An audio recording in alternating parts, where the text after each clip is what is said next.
China, not with Britain. Yes, but I think, in Hong Kong, we definitely feel Chinese, and that's why we want to make Hong Kong our home. And but our political future is a question of life and death. We cannot afford the luxury which preoccupy the minds of the British politician or even some of the British people of only considering the narrow partisan interests or even narrow British economic interests. Our future is a question of life and death. And especially after the whole incident in Beijing now, when we saw the troops firing shots at pedestrians just because they criticized the government, but which is the thing we're used to in Hong Kong. We're used to handing petition or signatures or staging hunger strike. It is nothing extraordinary for the people of Hong Kong. But we fear that if we do it in our future, we also be faced by tanks. Can we move on to Mr. Chung, and perhaps you could explain Mr. Chung's situation, because I understand he's a refugee from an earlier upheaval in China. Yes, Mr. Chung, he went through the first part of the Cultural Revolution, and I think life was so unbearable. We should explain that he doesn't speak English. Yes, and Mr. Chung is a worker, and he's on the committee of the Christian Industrial Committee, and he only speaks Cantonese. So he might be able to tell more of the story about what yes, he's I think the question that I'd really like to ask Mr. Chung is, are you frightened now about your situation? Definitely, I'm afraid. 我所知道嘅就喺而家中共嗰個從嚟嗰個政權就強調啊，槍桿子啊，促政權，佢揸住槍啊就促政權，佢而家都係到今時今日都係咁樣，所以我哋好擔心將嚟。Mr. Chung insists that the Chinese Communist Party upholds the principle of that the regime comes from the barrel of the gun, and he has never given up the arms. Bishop, can I turn to you? You're the Bishop of Hong Kong and Macau.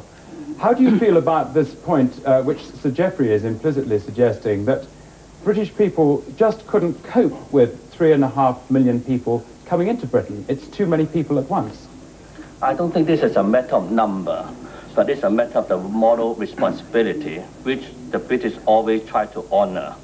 And I think that in the history of Britain, they accommodate the people from Gibraltar and accommodate the people from Falkland Islands. But there are far many more of you, aren't there?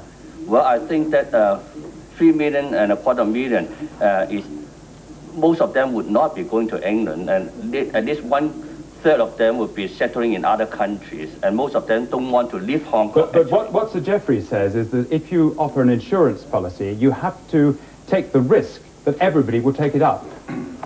And of course, we have to take that point, but I think that Hong Kong is a good example, because in the last 40 years, Hong Kong has taken in a lot of refugees, and all those refugees have helped to build up Hong Kong.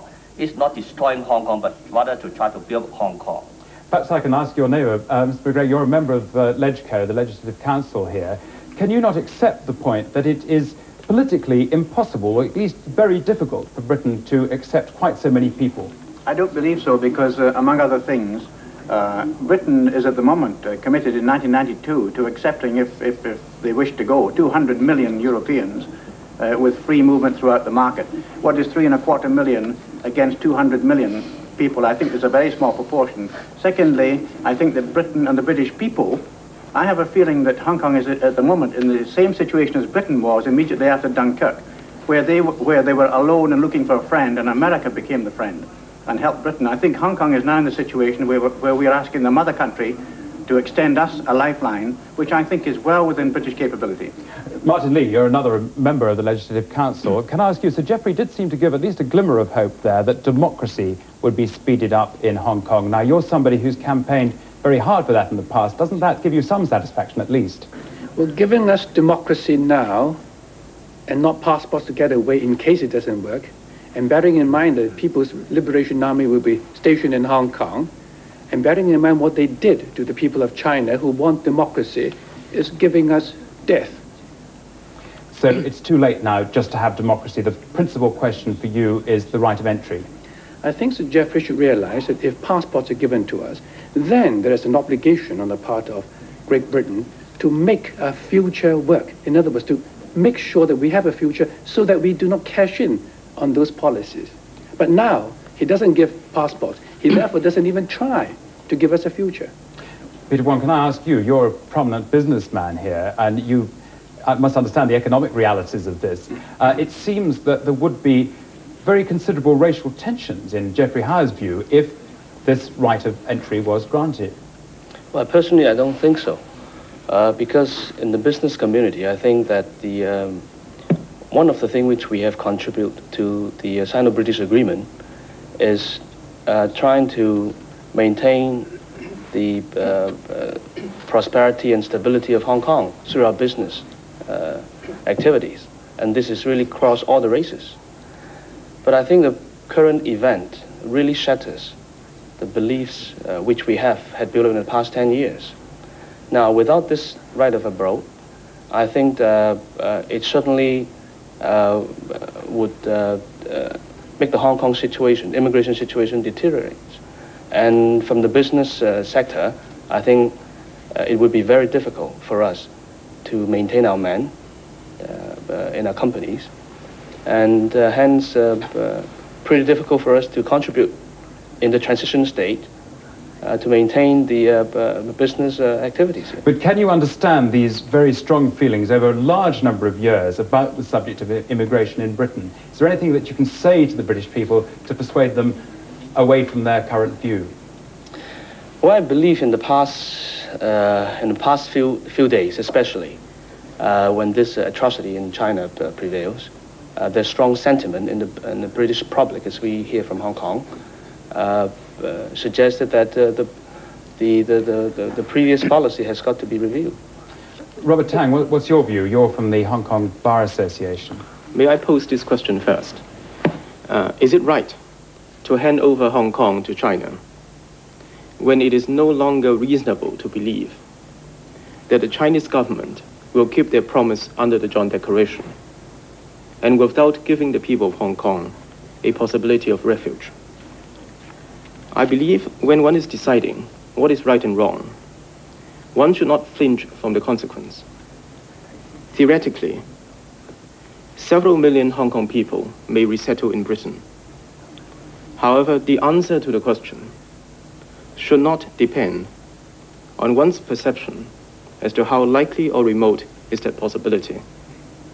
The Foreign Secretary said in the House of Commons on the 6th of June, in connection with the proposed visit by the Prince and Princess of Wales to China, that the visit, and I quote, clearly cannot take place so long as those responsible for the atrocities over the past weekend remain in control of the Chinese government. Just as the visit cannot take place, I believe Britain must not deliver Hong Kong to a government which is responsible for those atrocities without offering the people of Hong Kong a possibility of refuge. Thank you very much. Martin Lee, can I come back to you? Do you feel that there is basically some form of racism at the back of Britain's attitude? I think it's implicit in Sir Geoffrey's answers earlier. He put it in very diplomatic language, of course, but to me it's one word, racialist.